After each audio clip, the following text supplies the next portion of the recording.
ఈరోజు మనలో ఎవరైనా ఆత్మీయంగా బలంగాను స్థిరంగాను వాక్యానుసారంగాను పరిచర్య చేస్తున్నా, కుటుంబాన్ని నిర్మించుకుంటున్నా, సేవ చేస్తున్నా, ఉద్యోగం చేస్తున్నా, దయచేసి వినండి, సాతాను అంత హ్యాపీగా లేడు. ఎవరిని బట్టి? మిమ్మల్ని బట్టి. ఎందుకని? మీరు దేవుణ్ణి సంతోషపరుస్తున్నారు, మీరు దేవుని చిత్తాన్ని చేస్తున్నారు, మీరు వాక్యానుసారంగా జీవిస్తున్నారు. సైతానుకు ఇబ్బంది కలిగించేది, సైతానును ఓడించేది, సైతాను ప్రయత్నాలను విఫలం చేసేది ఎవరో తెలుసా? నామకార్థ క్రైస్తవులు కాదు, నటించే క్రైస్తవులు అస్సలు కాదు, నమ్మించే క్రైస్తవులు ఇంకా కాదు. మరి ఎవరో తెలుసా అండి?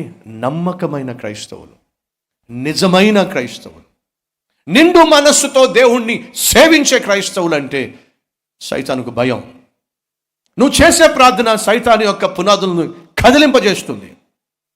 నిజమైన క్రైస్తవునిగా, నమ్మకమైన క్రైస్తవునిగా నువ్వు చేసే ప్రార్థన పరలోకాన్ని ప్రభావితం చేస్తుంది.